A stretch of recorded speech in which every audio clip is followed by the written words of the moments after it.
Hello, folks. Welcome to Between Awesome and Disaster. This is your host, Will Carey. I appreciate you tuning in. I hope you're doing well, taking care of those closest to you, doing the thing, thriving in the year of 2023. I'm recording this on a very not rainy, windy day in New York City. That kind of really blisteringly huge gusts of wind kind of day, like the kind of day where it's just like a constant whoosh outside of the window all day. By the time you're listening to this, I think both the Super Bowl, or for copyright reasons, the big game will have happened. I tuned in to the NFL for Super Bowl, if I remember. So I hope your team won, and I hope that your bets were plentiful and you got everything you needed. And what else has been going on? Oh, the thing I'm most excited about recently is I saw the most recent Sword Art Online progressive movie, which I really enjoyed. I believe it's called Scherzo of a...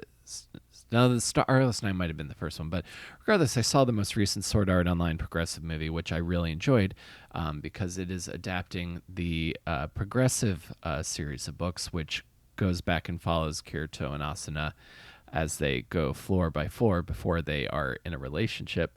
And you get a lot more details and character development. And regardless, how the greater populace feels about that show, because I feel like it's pretty easy to get bullied about that show online. I really enjoyed it. Had cool sword fights. Had a lot of scenes with my favorite characters. So I was here for it. I think if it happens to still be playing, that would be awesome, because I saw the Japanese version with subtitles. But that is one particular show where I will watch the Japanese version and the dub, because I think the dub cast is really good, and also a friend of the show, Alex Von David's the English voiceover director for that. So I like to check out the things that the folks I talk to do on this podcast. Man, I would really like to do voiceovers for anime someday. I could get really, really into that. Still want to get more voice actors on the show. So if anyone listens to this who's big into the anime community, definitely let them know that if they're looking to podcast, I'm the one for them.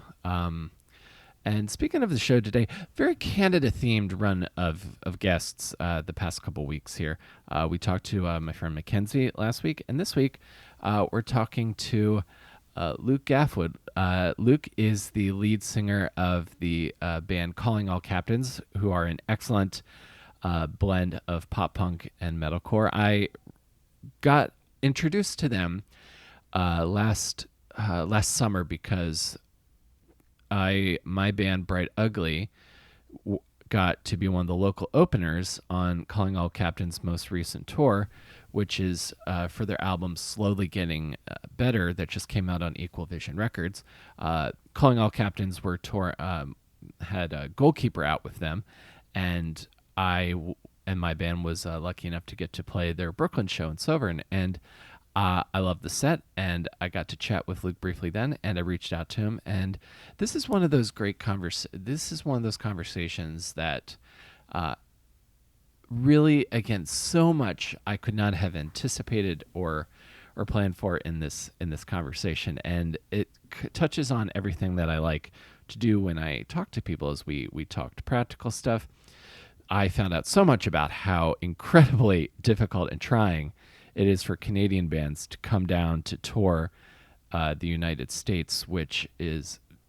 my jaw was on the floor, which you'll hear. Basically, it costs a lot of money. There's a lot of paperwork and a lot of bureaucracy. So I hope that we can start trying to make that easier in the future, because touring bands, and I think most musical artists want to play. They want to play for people, and I don't think putting up barriers for folks to be able to go and play in places they want to play and play for people who want to see them help. So that's my 2 cents on that. But Calling All Captains are an excellent band, and Luke's a really good guy. And I really enjoyed this conversation. So make sure if you enjoyed this that you check out Calling All Captains' most recent album, which is called Slowly Getting Better. They also have another EP as well. It's available everywhere you get your music. And I really enjoyed this chat, and I'm happy to share it with you. If you enjoyed this also, make sure if you want to help support the show, if you listen on Apple Podcasts, if you can leave a 5-star rating and a review, that helps us in the eyes of our algorithmic overlords. And we're also on Stitcher and Spotify. You can give us a follow there as well. And just if you enjoyed this and know a friend who thinks it would be cool, send them my way. And I appreciate you. And again, you can find everything at awesomedisaster.com. So everything you need is there, and I appreciate you. And let's talk to Luc, lead vocalist of Calling All Captains.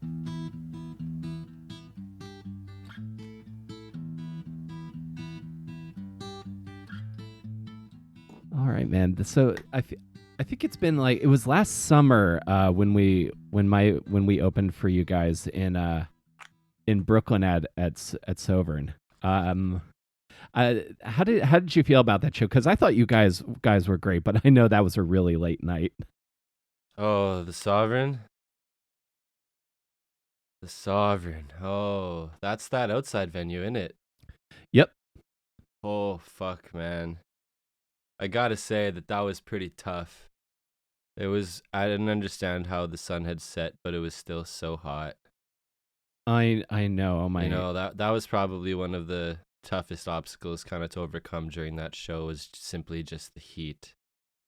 Mm-hmm. I remember it so well, because I remember when I was like up there setting up, like sweat was just pouring off my face. I thought I was gonna pass out. It was really brutal. Yeah, by the time we were done loading, it looked like we had already played. You know, it's yeah. But I gotta say though, it was a really cool venue, and it was actually I love playing New York City, and especially Brooklyn. Like, we always come and play Brooklyn every time. And I just gotta say, it's really special to me to be able to like drive in to New York City and see it, because like I'm from small city Canada, right? So it's not like that big. You know, it's always special to me whenever I see the skyline. So, you know, I'm always happy to take a show, especially in Brooklyn. 100%, man. Yeah, I've lived here for 12 years now, and there's still just like, if I'm taking like a car back from the show, and I'm on the BQE, and I just catch like the side of Manhattan. There's just it still takes me back to when I first moved here, and I just had like a little crappy apartment and a like no money and a bunch of dreams. Yeah, it's really what the city looks like, you know? And no picture will ever do it justice than being able to like scan across the horizon and just see city. Mm-hmm. Pretty cool. Yeah, it's truly spectacular. How long of a run did you guys was that tour? Because you guys like started in Canada and then made all your way all the way down, and then finished in the States. Yeah, we actually were on the road for about 2 months, solid. Damn. Yeah, it was pretty tough. Our first show of the whole tour was in Portland, and that's like a 18-hour deadhead from our place of living. So that was already brutal. And then we just went down the coast all the way to El Paso. After that we went up to Texas, did like a small Texas run. Then we just kind of went up on the east, and then that's how we came up into your neck of the woods. Mm-hmm. And then from there we got in a run with a band called Suitable Miss, and we just kind of went through a little bit of the Midwest, and kind of went back down to Texas for one day, and then we came back up Oklahoma, etc. Yeah, it was a long time. And then we had one show on the way back in Canada, in Winnipeg. Gotcha. Winnipeg. I know it. Yeah. I know it. That's canonically, that's where from Wade Wilson Deadpool is from. Or wait, or is that Regina? No, I have to look it up. It might be Regina. How is playing in Oklahoma? Are there kids that are hungry for punk rock down there? Uh, I ain't gonna cap on the podcast. The show was looking a little light, but Hmm. we had one of the most special interactions there. Someone was a fan of us from like literally 2016. Like Oh wow. since like I was the drummer. They like they seemed to me like a Bandcamp person. Hmm. Like where they would buy stuff off Bandcamp. So to me it sounds like they bought our first two EPs with our old singer Hmm. and then didn't check up on us since, and then they saw that we were coming through your town. And then they were like, "Yo, like where's the you guys got a fill-in vocalist?" And we were like, "No, man. He's been the singer for 4 years." And yeah, so he was just mind blown that we had all these new records, and like he bought merch that night, and it's like it's pretty cool kind of to see how much our little songs in the past kind of lead to those interactions in the future, cuz you put out songs and you don't really think about the impact they're going to make Yeah, until you're they're confronted with it. no, yeah, absolutely. It's because you're essentially like just kind of like throwing messages in a bottle out into the ocean and seeing if anyone is gonna read it. And then when you have those moments, it's like that's kind of like the magic of the whole thing. I'm reminded of do you know the band Jawbreaker? Jawbreaker. I can't Yeah, say kind that I have. That of sounds like a heavy band though. yeah, they're a great band. They were like a punk hardcore band out of the Bay Area in like the 90s. So they have a song. I became aware of them because Rise Against covered one of their songs called Tour Song. And there's a lyric in the second verse that says two cool people came, they're huddled by the door, eyes wide with fright. Guy and girl in love with the whole world always makes right. And it's like because the first verse is all about this like shitty tour with like not a lot of people there. Guitarist breaks a string, someone yells you suck, but there's those two people that just were loving everything. And that that is like what keeps you going, like chasing those kind of like interactions, I would imagine. Well, of course it is, and I always, at the end of the day, no matter how down I get on the music, if we play a city where we've never been to, you know, people don't even know us, we're not even sure if people vibe, and we Hmm. play, sure, there's some people out there who, like, couldn't care less. But Hmm. there's, hell, man, even if one person, if we change, if we change their evening that night with our little tunes, and you know what? That show was for them. It wasn't for the people who weren't listening. Absolutely. Is being a touring band like coming from Canada down to the United States as difficult as going the other way? Because whenever I hear like stories about bands from the U.S. trying to tour Canada, I hear so many like horror stories about the border and like inventorying your merch and all your instruments. Is it similarly difficult to tour the U.S. as a Canadian band? I would say it's worse in one fashion only, is that for you guys, you don't have to pay to come up here. You Uh can huh. just come and tour Canada. And they're like, yeah, come play music. Yeah, it's great. But for us to come down there, right now it's about 460 a person. Jesus. And then if that's 90 days before the tour. So let's just say you have let's say right now our visas have expired. If we got a crazy offer for some American tour that happens in like 2 weeks, one, it probably won't be likely because our visas wouldn't get approved in time. Hmm. Two, the late fees on visas per person are $1,800. So you'd be paying $1,800 for your visa because you didn't give it the 90 days. Right. So if you just stack up the total, like that's 5 members, that's like 9 grand right there. Boom. And that's insane. So Yeah. like that's a hurdle already. And then when you come down, it is like that. You have to itemize every single piece of gear you have.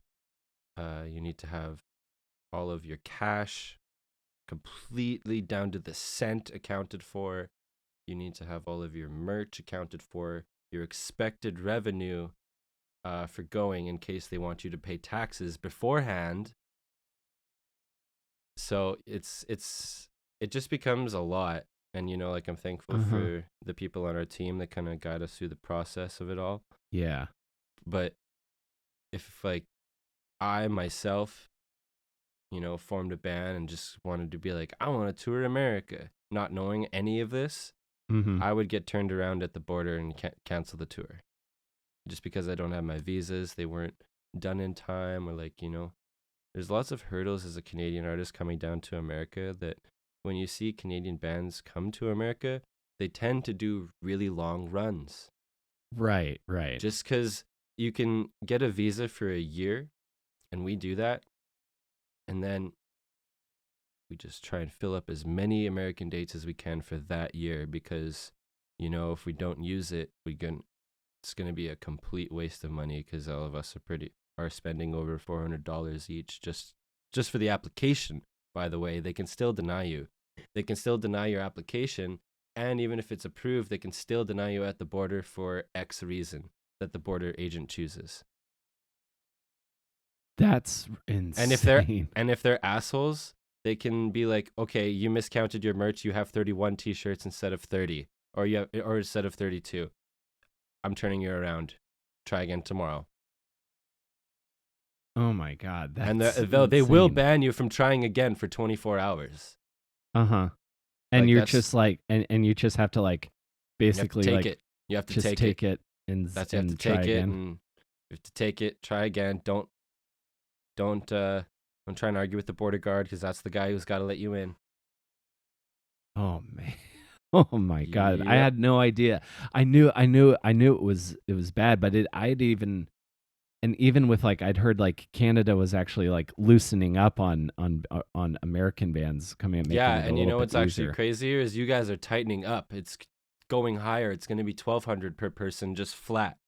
Oh my God. That's ridiculous. And that's with the 90 days. That's going to go through. So I'm just saying, it's like, it's really, really strange to me how America wants to just prevent Canadian artists from getting through. Like, they're setting up hurdles for sure. Like, this episode, like, what is the podcast? It's called Between Awesome and Disaster. That's just disaster. There's no between. No, my God, totally. So much for friends, partners, allies. Right. That's like our... Not for artists. I know. We need some politicians that are like... We got to get some people to, like, make rules that used to be in bands that are like, you know what? Like, we got to fix some of this. I don't want all my favorite bands, like... And there's another crazy thing I forgot to mention. Sorry to cut you off. Oh, of course.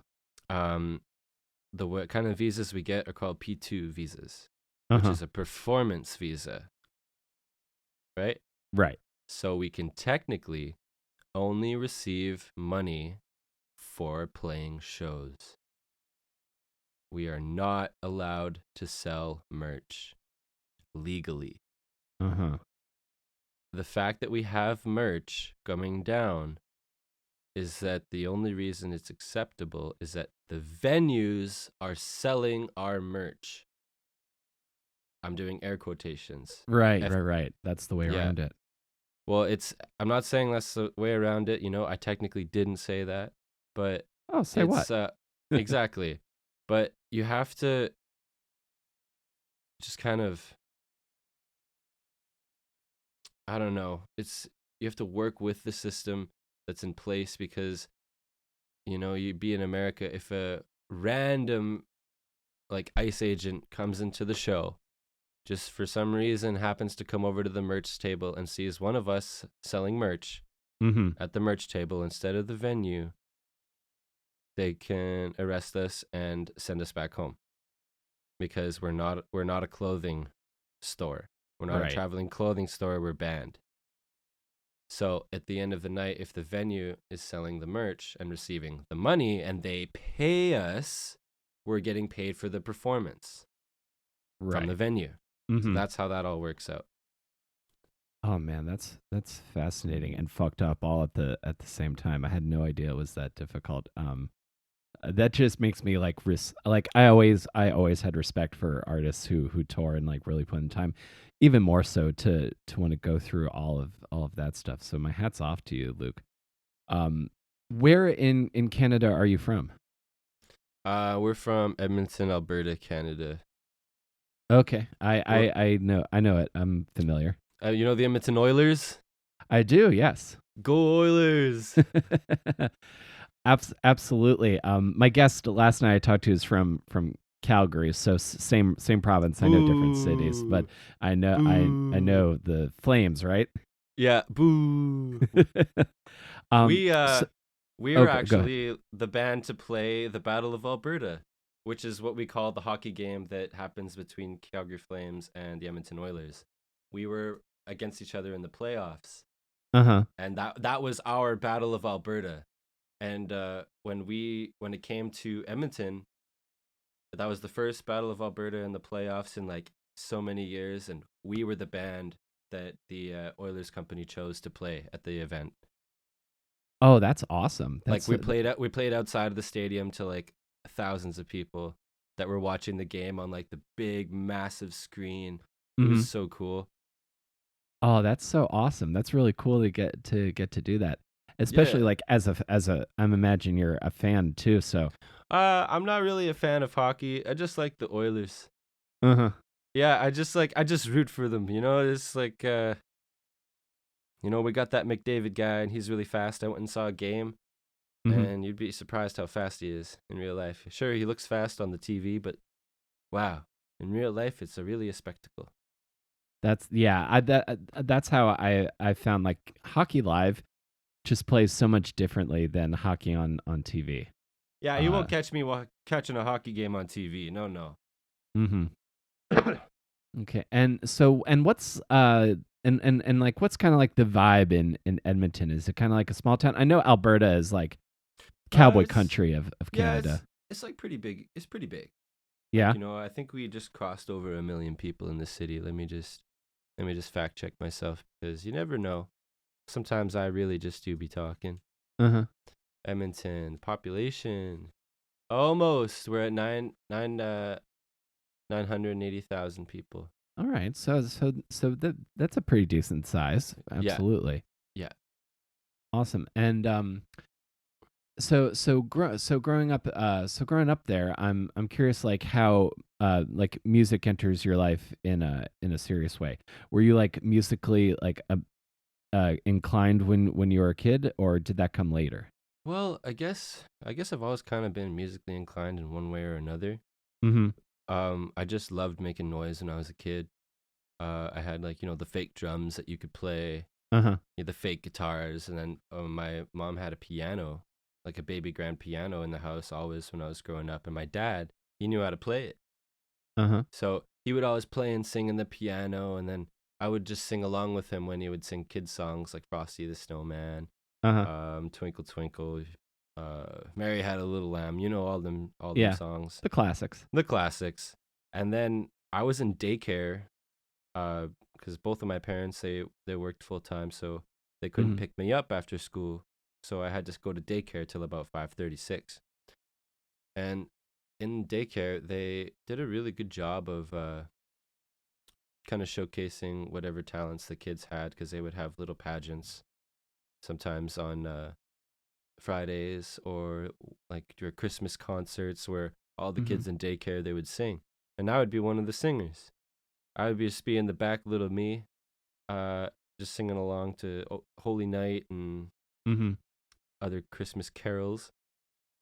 So that was when I was like 6, 7, 8. And then when I was 9, my mom put me into dance lessons. And it's not just any dance lessons. I was put into Métis jigging lessons. Now, a quick little history. If you don't know what the Métis people are, we're half European and half First Nations. And if you don't know what First Nations is, that's like Native American. Okay, thank you. Okay. We have different terms for Indigenous peoples here in Canada because there's 3 separate communities. We have the First Nations, the Inuit, and you have the Métis, which is what I am. Okay. Now the First Nations people, they're separate communities all across Canada. So they speak different Indigenous language. I know some Cree because that's where my First Nations heritage is. It's in the Plains Cree. And being Métis, we have our own like amalgamation of cultures. We have some stuff that includes like the French settlers that came first, and we have some traditions and cultures from the First Nations community. And they kind of blended together, and we took dancing from the French jigging, Scottish Highland dancing, and First Nations like chicken dancing, grass dancing, and we made it one cohesive dance, and that's called the Métis jig. There's actually a video online. It includes me, by the way, as well. It's called The History of the Métis Jig. That's METIS. So that's the history of the Métis Jig, and it kind of goes through and a bit more in depth than how I'm talking about it right now, because I'm getting to the point. Sure. But, no, this is fascinating to me. Yeah, great, man. I love talking about my culture, but because Métis jigging is such an important part of Métis culture, my mom thought it'd be really good if I started to learn how to dance. Because she never got to learn as a kid, and she figured that there was dance lessons in the city, and she was correct. So I went to my first dance lesson, and I had fun. It was just like shaking my feet around, and then I really got the hang of it. And by the time I was 11, I was steady practicing. I was working hard at, becoming a really good jigger. And I won my first competition. And I got first place. I won like a couple $100. I was over the moon. And every year after that, I would just practice and practice and practice. And every year I would get first. I'd get first. And eventually, by the time I turned like 16, 17, they were like, okay, would you rather be a judge instead? You keep winning. We want to have new kids be encouraged to join. Sure. And so I was like, you know what? That sounds absolutely amazing. Because honestly, I was getting, like, I didn't want to compete anymore. I don't really have a competitive nature. I just wanted to do it because it was part of my culture, and that was the thing that we kind of got all together to do as a community. But I just took it with grace, and I was like thinking to myself, I was like, you know what? Being a judge for these dances would be amazing. So I got to do that for a multitude of years, and then I have no problems with like public speaking or anything. So the Métis Nation of Alberta is actually asked me to be the master of ceremonies for a few separate events. So, and this was before I was the singer of Captains. So right. This was all well before it was even a twinkle in my eye. So the transition from being the drummer of Calling All Captains into the singer wasn't too bad, other than the actual singing, because I'd never been a singer before. Right. I could always talk to a crowd. I could always, make them feel like I see them, make them laugh, hopefully. And I think all of that helps me with Calling All Captains started from my own culture and having such a supportive community, confident in my own skills. And it just translated directly over to playing rock music. That's so cool. No, it makes total sense, because this dance is like a dance of like your culture and your people. So it's like a community builder that you excelled at. So naturally, all of these skills would translate into, because everything that goes into being the front person of a band, like not just the singer, but like the leader of the band, the like to work a crowd, not just sing the songs but entertain. Like there's a complete through line, and to have it rooted in like these, in, I don't know if this is the right way to say this, but I would say these like traditional cultural dances, like it's pretty cool to me. Like that's really awesome. That makes total sense, man. So just out of curiosity, I don't know if this is an easy question, is what like what kind of dancing is this? Is this more of like You know what? It's jigging for sure. So I Uh-huh. would, you know, we're wearing slacks. We got nice dress shoes on, wood bottoms. We wear ribbon shirts. I have a little toque that I wear, or a beanie as you guys call it. Mm-hmm. And we have a Métis sash, which is something we wear around our waist. Uh-huh. And the Métis sashes. Boy, I wish I had one close by, because I have so many of them, but just not around me. That is part of like our Like traditional just, dress. yeah, kind of like our traditional dress. Okay. Yeah, for sure. And that's just how we dance. You know, it's like there's this one specific dance that the Métis people across Canada know how to do, or if they don't know it, they know of it, and it's the Red River Jig. Mm-hmm. So, in the early settling of Canada, when the nation started to kind of form together, Mm-hmm. find places on the land for each other, then right around the Red River area, they would kind of gather together and they would kind of find this new society for themselves. And with that came the fiddle, and you know, with that came the songs. And one of the earliest known recordings of the Métis Red River Jig is in like the early 1800s, but it was known for longer before that. That's just the earliest known recording that we have. Yeah, So this is this like has the been- wax cylinder days. Yeah. So like this has been going on for a long time. And this song is comprised of two parts. It's basically, if you want to consider it a verse and a chorus, then that's how we'll do it. But for the verse, you'd be doing what's called a basic step. And it's really awesome because it makes a sound. It goes,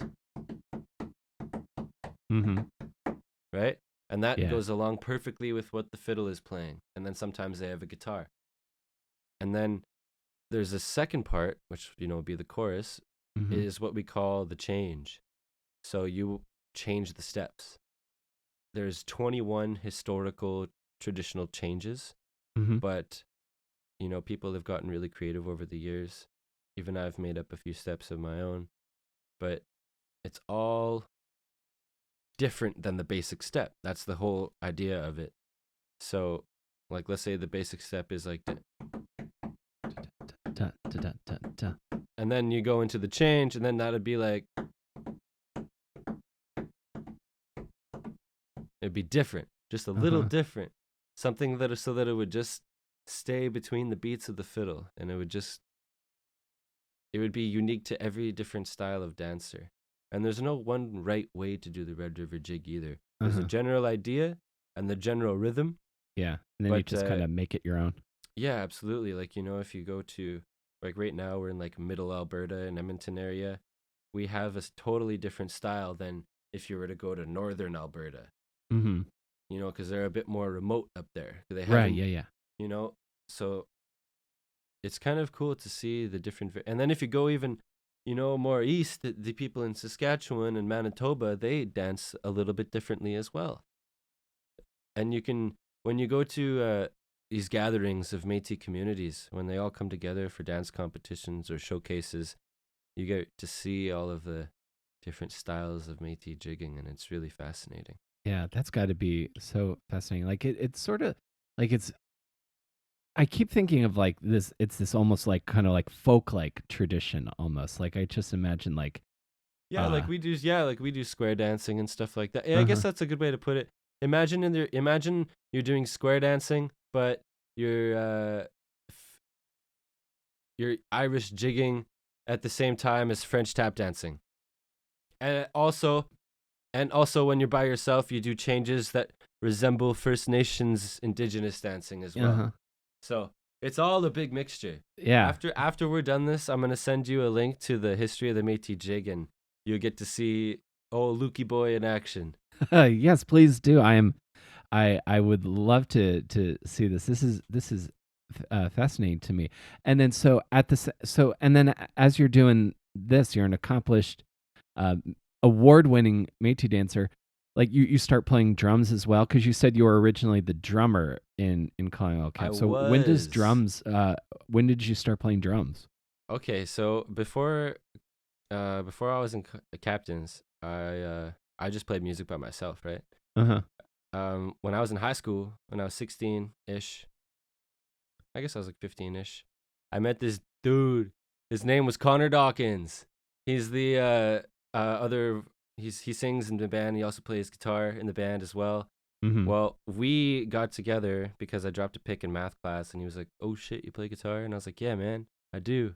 And he was like, "Oh, that's so cool. Where you live?" I was like, "I was like, I live in this area of town." He's like, "Oh, I live in that area too." He was like, "What bus you take?" I was like, 18A. He was like, "Dude, I'm on your bus." He was like, "What stop you get on?" I was like, "Dude, I get off at the second stop." He's like, "Man, that's my stop." Turns out we're they're practically next door neighbors on the same street. Amazing. Yeah. So I'm number 21, he's number 10, and we just started jamming all the time. And I was playing guitar. Uh-huh. I didn't own a drum set or anything. Yeah. I would just play, like we would play the blues together and like solo. He would take turns soloing, then I'd take turns soloing, Mhm. and we just had a really good dynamic together. And Yeah. my mom was asking what I wanted for Christmas, because she'll sometimes get me a big present if I'll pay for half. Especially when I Yeah. was a teenager, that was like growing up, that was huge. And so I was like, I really wanted a drum set. I found a nice full crazy 8-piece drum set with double drum kicks, Uh-huh. for all for $800 on Musician's Friend. And I was like, I saved up all my dance money, Uh-huh. because we get paid to perform. We're not Yep. just and it's like, it was so awesome unboxing the drum set. Me and Connor were like setting it up, and I just thought to like myself, it's like, no, like I'll play drums, you play guitar, And so I Mhm. got pretty good at drums. Like I figured it out. I was always air drumming anyway before I got the drum set, so I knew how they worked. Mhm. And I just practiced and practiced and practiced, and eventually I joined this band because this dude I was working at McDonald's with, he was like, "Hey, I need a guitar player." I was like, "Yeah, I play guitar." So he come over, I'm playing the guitar, and he looks over, he's like, "You got a drum set?" I was like, "Yeah, I play drums too." And he was like, "Dude, I need a drummer. That's actually more important than a guitar player." I was like, "Oh, Mhm. sure. Okay, I will switch it up. We'll switch it up." So Yeah. at this time, my drum set was in the garage, and so he was playing the guitar, I was jamming, and then Connor, he's 10 houses down. So he hears the very loud music coming from the garage. So he rolls over, he's like, "Yo, what's going on?" And I was like, "Oh my god, Connor plays guitar." So he joins the band. This is our first little band. And Nick happens to be in the band as well. Mhm. That's he's the bass player in Captains currently. Uh-huh. And it's like so dope that it just kind of came together as like me and Connor, we found this group, and then we wrote songs for a little while. Then we got defunct, just didn't work out. We were all in like different places, Mhm. and I just kept it up. I joined a metalcore band, and I played bass. Yeah. I did that for a little while. I grew out my Mhm. hair real long, like a really stupid length, and it didn't look good either. That was the worst part. But Mhm. after that, I in the middle of that, actually, I joined Captains because I knew Nick, right? And so Yeah. he was like, "Yeah, dude, I know you're good at drums. You should come and try out." I was like, "Sure, dude." And yeah, it was just like a good fit. Played the drums, it worked out. And we had this one song where our singer, he put down the guitar, and then it was just like, it was a 4-piece still, but we had one guitar, one bass, and he was just got to be free and run around, which he never got to do, playing the guitar and singing. Yeah. And we noticed that the shows always popped off way more when that happened. It was easier for him to sing as well. Mhm. So we had a big Eastern tour coming up, and we were out once again. I was like, "Yo, Connor, you should come fill in, play guitar." And so he was like, "All right, all right, all right, I'll come out, I'll come out." And so I remember he's like, "I promised." I was like, "I'm never playing pop punk again." But he really wanted to go travel, and he's my Mhm. best friend. We always have fun together. Yeah. So yeah, he came on the Eastern tour, and he was like, "You know what, boys? Like, this is awesome." Me and him, of course, we were writing songs already as if he Mhm. was in the band. We were just like me and Connor doing our thing, and Yeah. that's when we wrote Nerve. like one of our most top stream songs ever. Uh-huh. Yeah, and Oh, that man. was that was just like a riff that started of chords and Connor's lead out in Ontario in a field. Yeah, it was pretty cool. It's just kind of all came together that and then when our singer departed at the time, he even brought it up. He was like, "Yo, like Luke does backup vocals sometimes. I'm sure he would sound great." And we didn't believe him at first. We tried out a few other people, but they were in a good match. And Mm-hmm. then I tried it out in the studio, and we were like, "Wow, this sounds actually like pretty hard." Uh-huh. And the first song we were recording at the time was "Disconnected." So Oh, that's the first. sweet. Yeah, so that's the first song that I had laid down vocals on, and yeah, like I don't know, the rest is history. Well, it's not just history, cause like I guess cause I moved up front. What are we gonna do? We don't have a drummer, right? Right, yeah. So So you gotta get someone to. yeah, so all of me, Brad, Connor, Nick, we all grew up watching this band in town. They were called Greater Than Giants. All of their music's still up too. You can go listen to it. Okay. But Tim, he was the drummer for that band, and boy, they ripped. They were the best like pop punk local band that we had. Mm-hmm. We had another band that was called The Red Threat, but they were a bit harder. They were a bit more like post-hardcore with clean vocals. Mm-hmm. And so like Greater Than Giants was like pop freaking punk and right in our own hometown.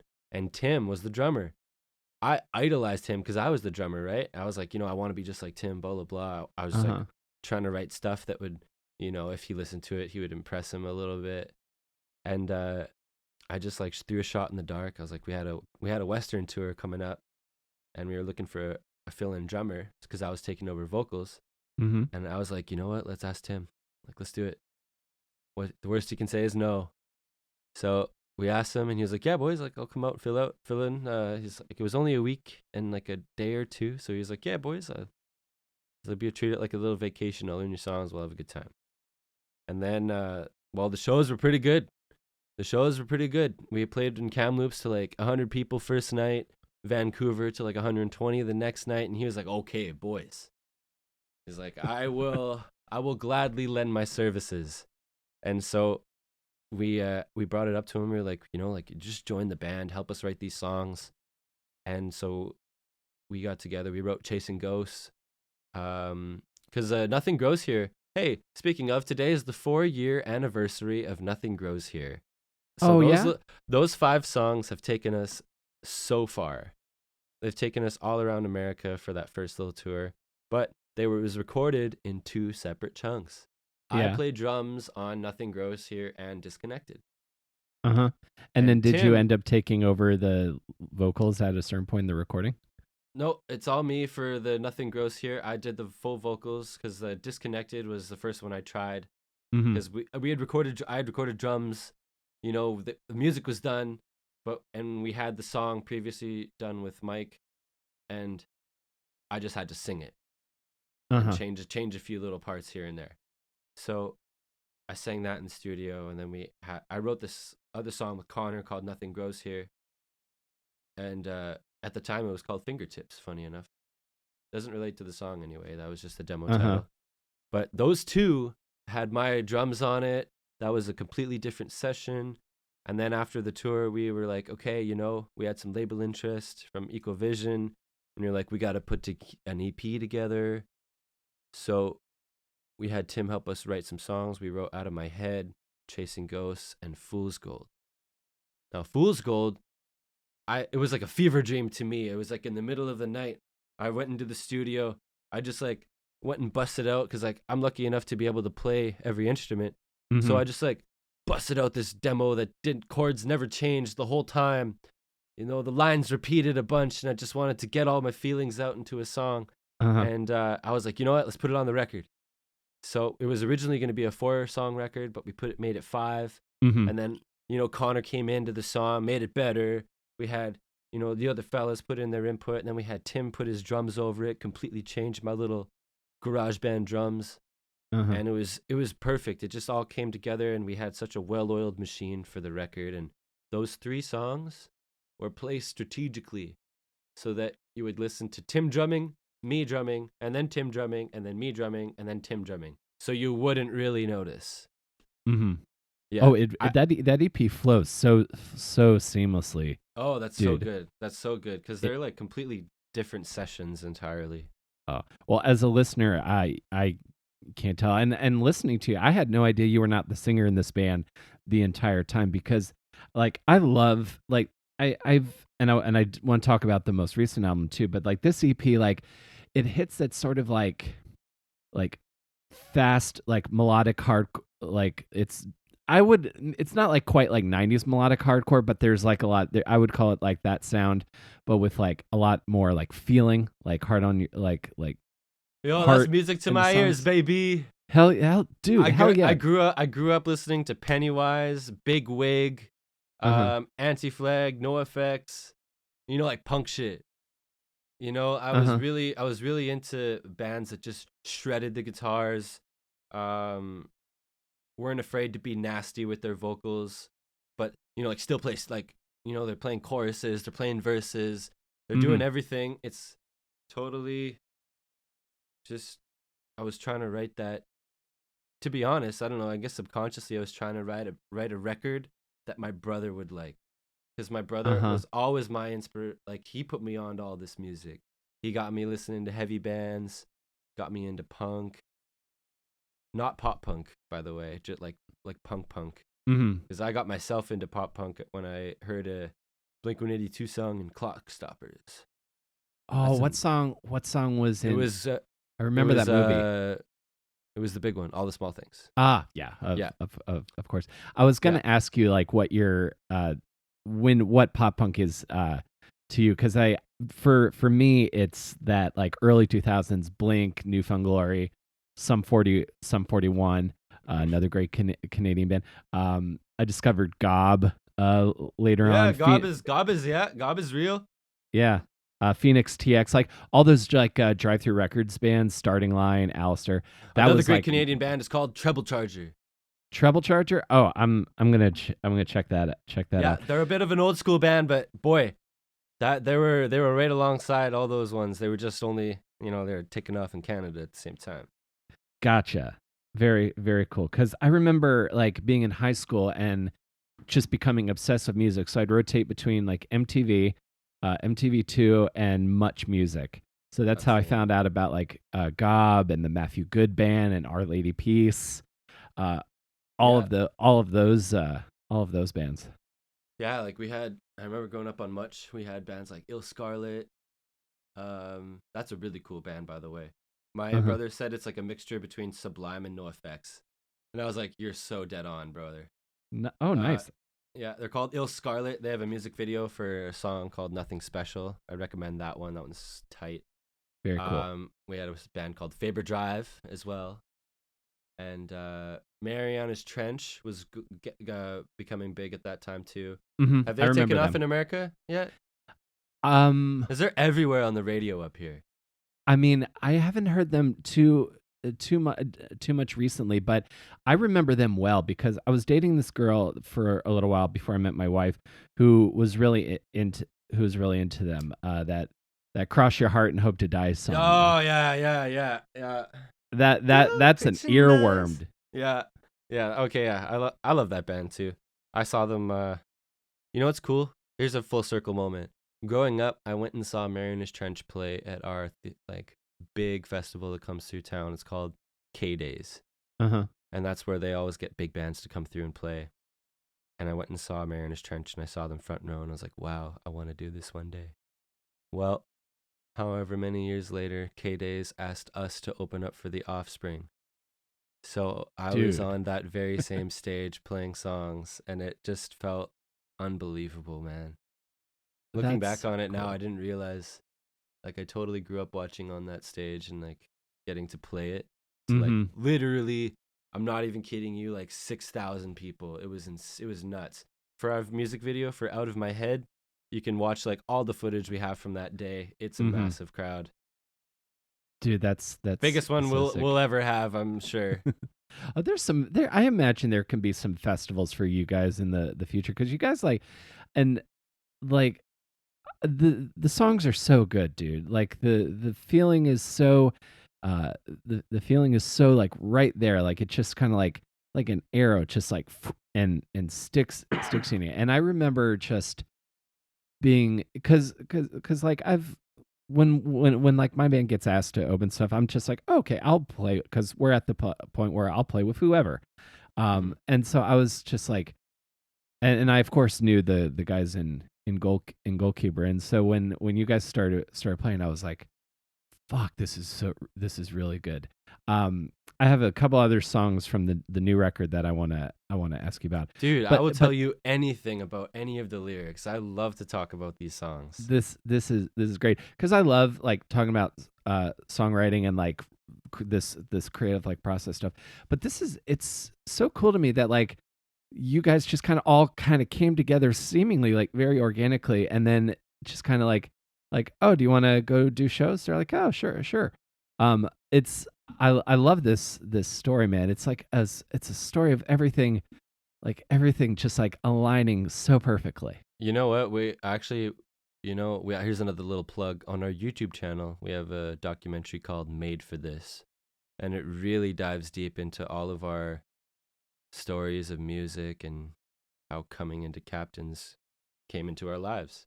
Mm-hmm. And it was really it every time I have self-doubts about this band or what I'm doing with my life, I just watch that. It Uh-huh. motivates me. Like, you have to watch it. I'm not kidding. Like, it's a bit long, but it's well worth it. It's kind of all about our leading up to playing the Offspring show and how big of an opportunity that was for us. That's awesome. The first time I saw the Offspring live was at Warped Tour in 2005, and Wow. they just annihilated that crowd. Like they opened up with All I Want, and I have never been in a crazier pit. Like I was getting kicked, like people were Oh man. throwing themselves on top of me. I was getting like muddy. They sprayed us with, because it's Warped Tour, so it was real like the surface of the Oh sun, yeah. and they brought out a fire hose and like sprayed down the entire crowd like halfway through the set, which made the rest of the set just a true delight. It was Yeah.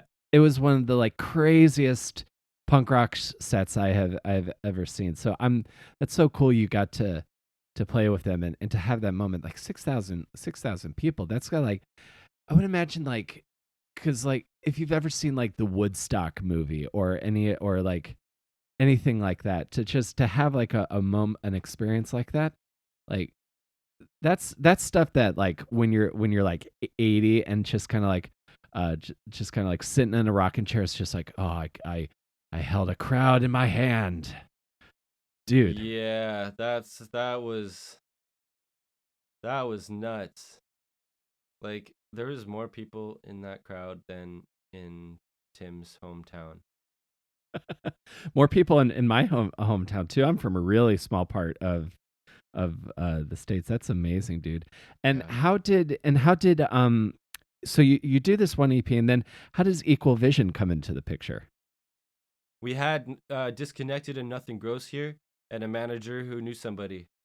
And he just sent it to the right person, and Ecovision hit us back, and we're like, yeah, like, you want to come do a showcase? And we were like, yeah, but we cannot drive to New York because that's like 50 hours away. And he was like, well, where can you drive to? It's in America. And we are like, we could go to Spokane, Washington. and and the president, he was like, sure. I've never been to Washington, or I've never been to Spokane, but sure. So he flies down, we meet, we do the showcase, we prepared. We got there a day early to like the studio we rented, and we practiced for 6 hours. Uh-huh. Way too long. By the time the showcase came, we had prepared like a 10-song set, ready to just go hard. We played like 2 songs, and he was like, wow, great. He just And knew. that, yeah, and yeah, he was just like, wow, great. And then it's like, it was seeming like he wanted us to stop. And we were like, we could play some more. And he was like, sure. And so we played our full set. By the end, my voice was like, because we're practicing all so hard the day previous. And yeah, he was just like, at the very end, he's like, boys, you didn't have to do all that. And I was like, oh, he's like, I just wanted to make sure you guys could play your songs. And I was like, wow, that's so nice. But yeah, he took us out for vegan pizza after, and it was just a true delight. We got to business, and we just talked about, like we'd love to do like an EP if possible. And he was like, "Yeah, man, like I'll send over some contracts. Like we'll just see what happens." And I was like, "Yo." I was with the boys. We popping off champagne. We were like, "Yeah." We were in Washington, so I was smoking. I was like, "Yeah." Yeah. So it was just great, man. I had a wonderful time during that whole showcase, and then with Ecovision coming into the picture, then we had the budget to record the other 3 songs. So that's how they all came together. That's so cool, man. And you toured that EP, and then you toured that EP for like a couple years before Slowly Getting Better comes out. Yeah, we toured that EP hard. We toured it for 156 days out of a year. Oh wow, yeah. We were on tours, bro. We were touring. Yeah. Like that was big touring for that record. And we got into contact with people over at, I think it's Capitol House Recordings over in Ohio. I think it's in Ohio. Columbus. Yeah. And we were set to record a full-length record out in Ohio. We're going to drive down, blah, blah, blah.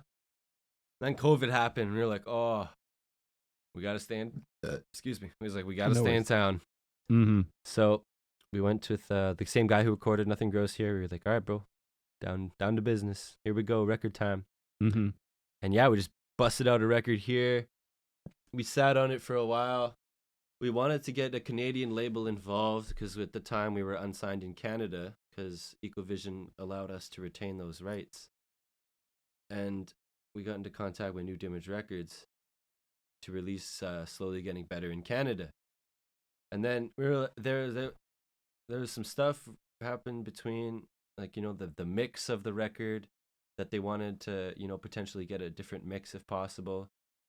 And it just happened to be a great thing because Caleb Shomo, who Nick was on tour with and our manager was on tour with at the time as their tour manager, and their lighting director, Caleb had some free time and he was like, "Dude, I'd love to mix this record. Like I'll work with your budget." And just made it happen. So Caleb Shomo mixed Slowly Getting Better. Both labels were like, "Yeah, this sounds great. Let's put it out. By the way, vinyls take 6 months to produce, and we don't want to make this record without vinyls." And I was like, "Yo, that's completely fair. I don't want our fans to wait 6 months for a vinyl when they paid, months ago for a pre-order." Yeah. So we just put out singles. We filmed some music videos, and we really tried to do our best to promote the record release through COVID. And we only got to tour it last year. We only got to tour it in 2022, even though we had put it out in 21. Gotcha. And so you were recording like in the really like heart of the pandemic. So like we were wearing masks like in the studio. Like one of our Brad, he couldn't come to the studio for like a whole week because his roommate was symptomatic, and we had to wait through all different testing. And man, it was tough to record during COVID. But once again, another plug. We have a documentary called "The Making of Slowly Getting Better" if you wanted to see how we handled it. Very cool. That's got to be. I'm deep diving into all your stuff later on. So because I imagine to like record because I feel like maybe we're starting to slowly forget just how traumatizing 2020 was, because I just remember being afraid to leave to go throw trash away. Like that's how down and out I was. Like it was.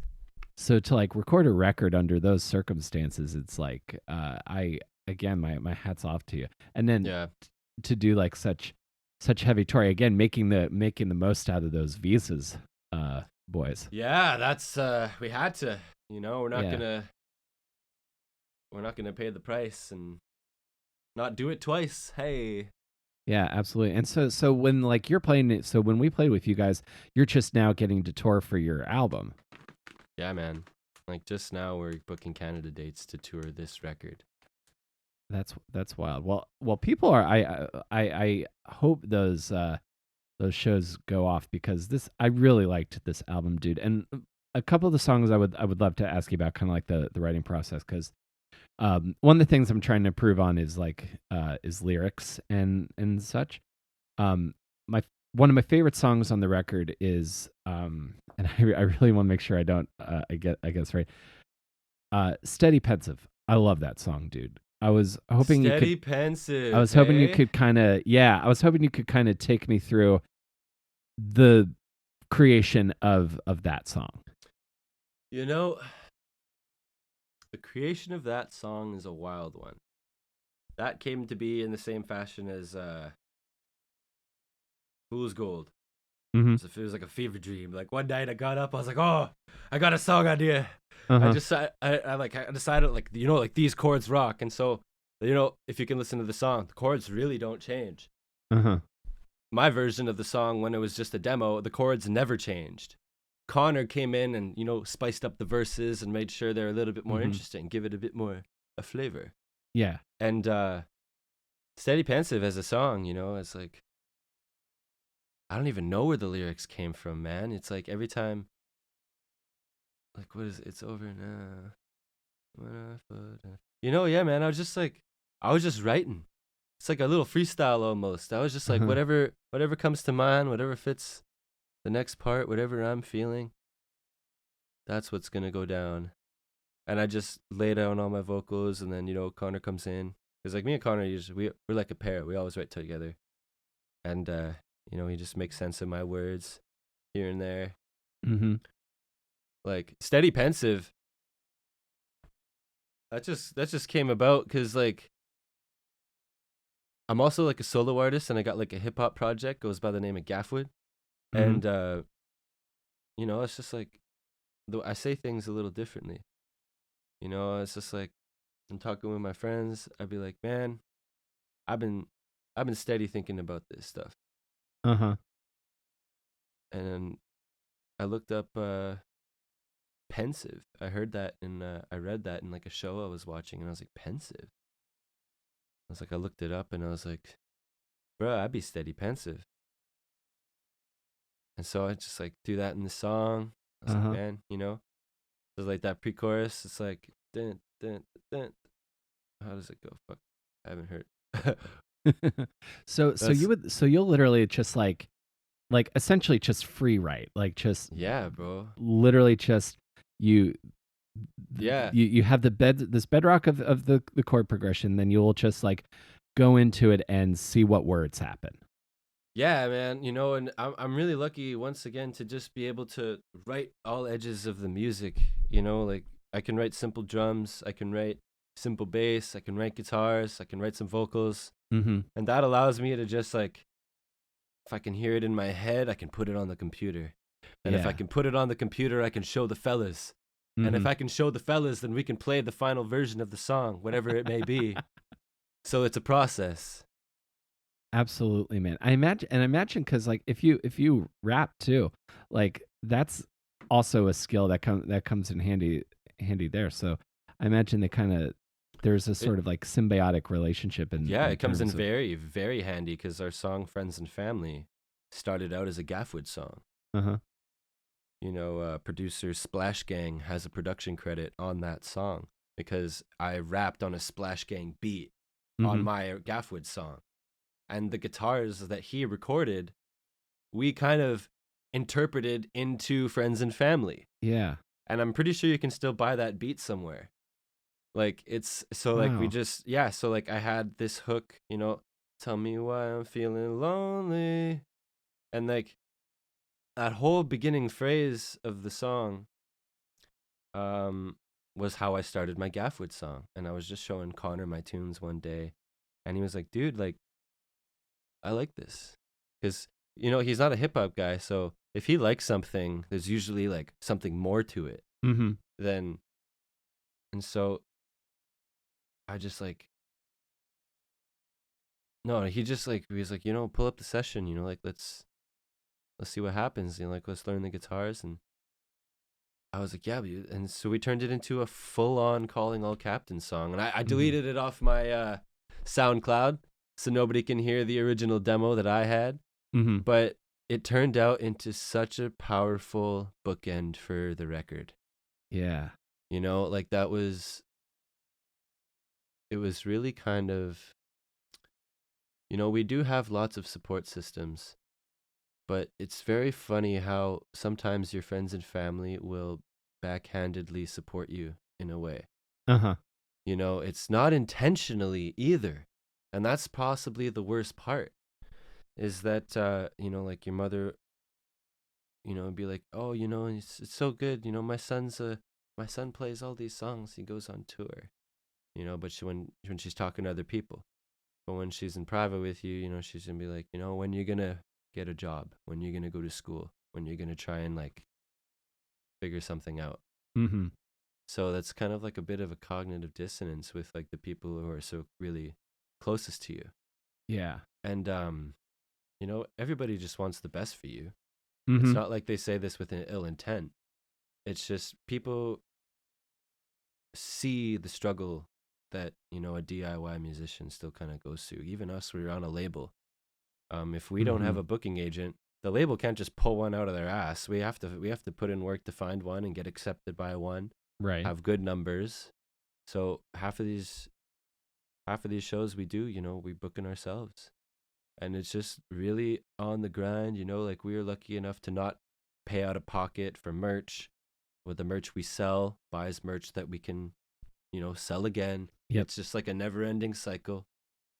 The shows we play, pay for the gas, you know, so the only thing that we're not lucky enough to have is like food money. So when we go on tour, we have to save up money so we can buy food every day. Yeah. And that's tough. And yeah, it's not like our family is blind to all that, especially if they see us come back from a tour and we're just beat dead tired. I have bags under my eyes. I haven't had a home cooked meal in 2 months. You know, it's I can't imagine, you know, like if my kids was doing what I would be doing, I'd be like, you know, son, I love you, I support you, but you got to try and figure something out. And like that's the worst part about my parents, is that I know they mean well, but you know, it's, I have this crazy dream, I see it, it's within grasp, we're only on our first record, give us time. Yeah, you know, give me two more albums. I haven't give me an album or two more, and then I'll but I am considering going to school part-time just to take social work courses, because that is something I want to do in the future.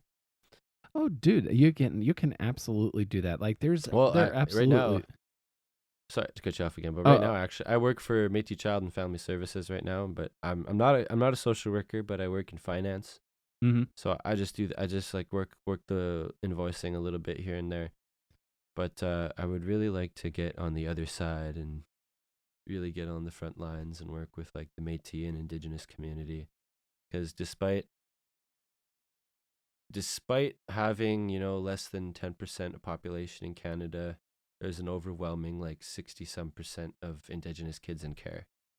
And it's like the numbers just don't add up why there are so many kids in care, and that's like a whole other issue in itself, that like it stems in Canada's systemic oppression and racism and that sort of thing.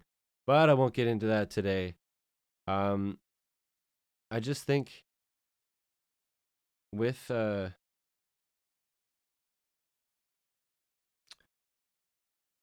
guess just with all of these songs and all of these meanings that they have, it's, this whole life is a struggle to want to make it in music, because some days it feels horribly selfish to want to do this with my life. But you know, when these songs really help people and affect people, it stops. It's not about me, you know. And so I don't want to give this up, playing music, for anything or forever. But I just want to make it so the people in my life see it too. That's the whole point of these songs, and that's the kind of backbone behind Friends and Family, even though it's a bit of a spiteful song. I wanted people to see me. I wanted to see us for what Right. we're trying to do. Maybe we haven't done it yet, but we're really trying, and we've had glimpses of it and tastes of it, and it's all so within reach. We just got to keep going. That's it. Absolutely, man. Just think I can up that hill, bro. Absolutely. Like, Oh yeah. and I can feel like in this conversation, I can feel like your heart, and I can feel like there's a real sense of like of like positivity emanating from you. Like obviously, like I feel like no one becomes an artist because they choose to. It's like one of those things you kind of have to. And then like to have these connections through the song, and then also with the work in your community, there's something like there's thinking about like what you put out in the universe. I think that there's like a lot coming that's due to come back. And the other thing I wanted to say about the name of the most recent record is this is not a wallowing sort of record. This is like there's a real sense of like determination, I think. And even in that the title of the album, the Slowly Getting Better, it's like we're all works in progress, but it's a glorious work in progress. Yeah, man. And you know what? I wouldn't even necessarily say that I have positivity. I have hope. Mm-hmm. You know, it's like when I was a kid and I was writing my little riffs, I'd always want to show my friends and my family, like it's not because I wanted them to admire me or anything. I was just proud of what I've done. Mm-hmm. And then it just got to be full songs one day. And I never expected it to take me anywhere that it did right now. Of course, we want it. Of course, we kind of dream about it, but you don't expect it. Mm-hmm. The moment I think you expect it, the moment you find those bitter musicians, the ones you find who just always find something wrong with what they're doing, and Mm-hmm. they can't really see the hope. And I think hope is so interchangeable with how life is run that you can't get rid of it if you have it. Hope is Mm-hmm. something that, it's so stupid, but there's this one comic character. He's a Blue Lantern. His name is Saint Walker. Do you know of him? I do not. Saint Walker is the only Blue Lantern. And he's the only Blue Lantern because he is the embodiment of hope. That's the whole thing about the Blue Lanterns. And his whole mantra is all will be well. Now, it's so simple and it's so dumb, but if things may not be okay right now, they might be okay later.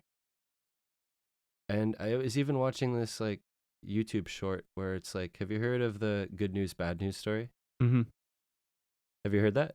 I think so. I think so. So this this guy, it's like, it's an old legend. This guy's like, your horse ran away. This guy goes to a farm and he's like, excuse me, sir, your horse ran away. And he's like, it's a terrible thing. And he's like, well, I don't know if that's good news or bad news. Next day, the horse comes back with 2 more. And the same guy comes up and he's like, wow, this is amazing. This is the best thing that could have happened. And he says, well, don't know if it's good news or bad news yet. So, yeah, I've heard and then so his son, he's out in the farm riding the horses, and the horse has a tumble and it breaks his legs, and his son can't walk anymore. And the guy comes and he says, wow, this is horrible. This is awful. And the farmer goes, well, we don't know if it's good news or bad news yet. And the guy's like, come on. So he's like, well, we just don't know. So the next day, he gets a knock at the door. They're enlisting soldiers for war, and they need all able-bodied males to join the war. And he's like, well, I'm too old, and my son, he can't go to war. Both his legs are broken. And so the guy comes and he says, wow, this is so amazing. He says, well, I don't know if it's good news or bad news. Now, the meaning of this is that it can go on forever. Yeah. You never ever know how life is going to turn out. You never ever know what's going to come the next day. So I always try and live with the mantra that all will be well. Maybe not today, maybe not tomorrow, maybe not even the next day, but all will be well. That's really fucking beautiful, man. I'm carrying that with me after this episode. I give it to you. Take it. Believe it. Hold it to your heart, man, because hope is something that nobody can ever take away from you. If you just believe that, like tomorrow always comes. That tomorrow is always going to come, and you never know what kind of news it's going to have. Yeah. And well, I like you, I choose to have hope, and then I also hope that there are good things for you and your band on the horizon. I almost feel kind of cheap ass saying to plug things right now, but plug everything. I have a new EP as a solo artist. It's out right now. It's called Cowboy. Calling All Captains it's not brand new anymore, but it's definitely our newest release. It's called Slowly Getting Better. It's a compilation of a bunch of issues that we all go through, and now it's your turn. That's amazing, man. And you guys are planning Canada shows for this record? Yeah, we're planning some Canada shows. Can't say too much right now, but yeah. What's up? We'll see you soon. Awesome. Well, outside of this podcast, I will say the thing I set a goal at the beginning of the pandemic to record an acoustic EP, and I did put it out last year. So I'll send you. Maybe I'll send it to you. Get your thoughts on it. I'm not a great singer, but I like to think those are good. You don't have to be a great singer to write a good song, man. Absolutely, man. Well, there's so much proof of that. 100%. Luc, this has been really, really great. I feel like we're probably going to be due for another episode at some point, and I absolutely, man. We just wrapped up filming our end of a music video, so like we're gonna have more stuff to talk about and catch up to later. Awesome, man. Well, I will see you guys definitely next time you roll through town. So thanks again for doing this, man. I really appreciate it, dude. No problem.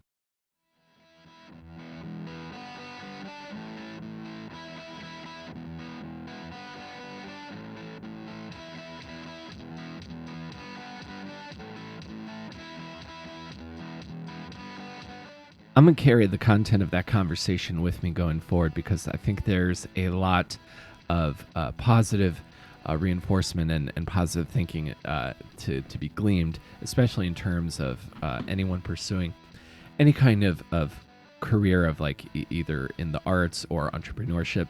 I feel like there's a lot to grab for that. Métis Indigenous dancing, didn't think I would talk about that. Learned about that today. That was a wonderful conversation, and I love Luc, and I'm so glad I got to chat with him. If you enjoyed this, you will love Luc's band. Luc's band Calling All Captains, their newest album on Equal Vision, is available now wherever you get your music. It's called Slowly Getting Better. Make sure you check it out, and also check out Luc's Project Gaffwood for even more music from Luc. And I appreciate all of you being here. That's our show for today. If you enjoyed this and think you know a friend who would be interested in this podcast as well, you can send them to awesomedisaster.com. That has links to everywhere you can get the show. Again, we are on Apple, Stitcher, and Spotify. If you wanted to give us a rating and review on Apple Podcasts, that will help us in the eyes of our algorithmic overlords. And if you want to follow me on Twitter, I'm at Comic Will Carry. I'm at Will Carry 23 on Instagram, and at Will Carry on Hive. I got in on the ground floor of that. We'll see how long that sticks around. If you want to go a little bit further in your support of the show, you can also check out our merch shop and our Patreon. I've got a lot of really cool merch designs that are not just my face on things, and I post a lot of exclusive content. I hate using that phrase, but a lot of music and other random stuff over on my Patreon. So you can check out everything that I do and everything related to me at awesomedisaster.com. And check out my solo acoustic EP, Death of Sincerity is also available everywhere you get your music now. So thanks again for being here, and I will see you next week between awesome and disaster. Stay safe, wear a mask, get vaxxed and boosted, and stop out fascism. Take care, everybody.